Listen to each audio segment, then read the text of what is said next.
I mean, when I was in college, I've been working in bike and ski shops because I was a high schooler and college student, and that worked pretty well with the academic calendar. And then one year I said I should do something else, so I emailed a farmer down the road from where I grew up, and they hired me for that summer. And it turns out it was like one of the better run vegetable farms in the Northeast.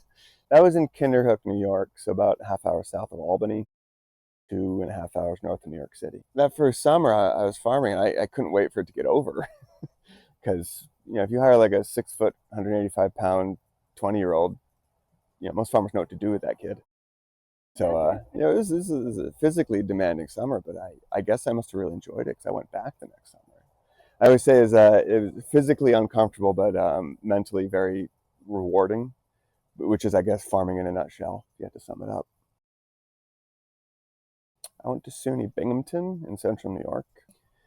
Environmental geology, which is basically a geology degree, but you take some ecology courses. I mean, this is also the early 2000s, so there wasn't kind of the whole.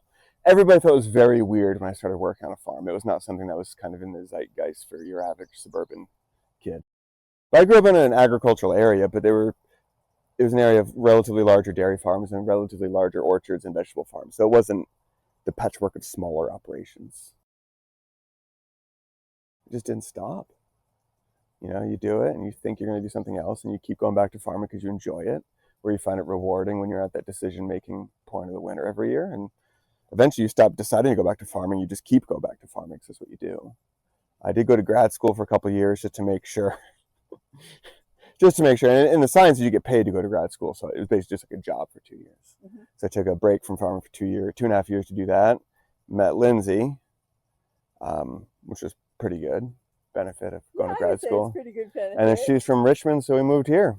And on our way to moving here, I got a job managing a farm in the Intervale, and they were transitioning out of the Intervale. So I worked with them for 4 years. And kind of during that time, we bought this place in foreclosure auction during the last financial crisis, which turns out to have been the right move. I got too much stuff to move now, so we basically generate all the electricity we use, more or less. Obviously not at the right time, but we have it net metered, so it's about a wash every year. It's a good dividend. So, we've had, in some good years you buy tens of thousands of dollars worth of solar panels, and it's a nice investment.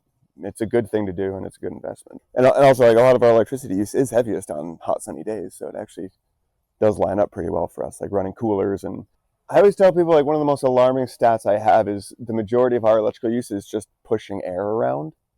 So in all these greenhouses, these fans. We have 16 of these running constantly, and they're 140 watts each. So add it up. They're running when there's plants growing. We don't run them in the wintertime. Between that and in the coolers and in the barns, just keeping airflow, because stagnant air causes mold and fungal diseases. So you want things to stay dry and circulating. I'll just be transparent. I never farmed conventionally, so I can't really say, I used to get sick every time I'd put, Lorsban in the spray tank. I never did any of that, so I can't say that's part of it. I started farming for a really excellent organic farming couple, and it works. And my kids can come in and just eat any of the food straight off of anything, which is kind of nice. And we're in Vermont. People value that enough that they'll pay a premium for it, which allows it to work.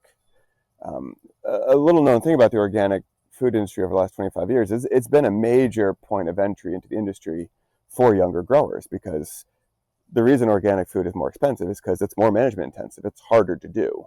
You can do it. It's harder. It takes more time. The inputs are more expensive. So it costs a little bit more.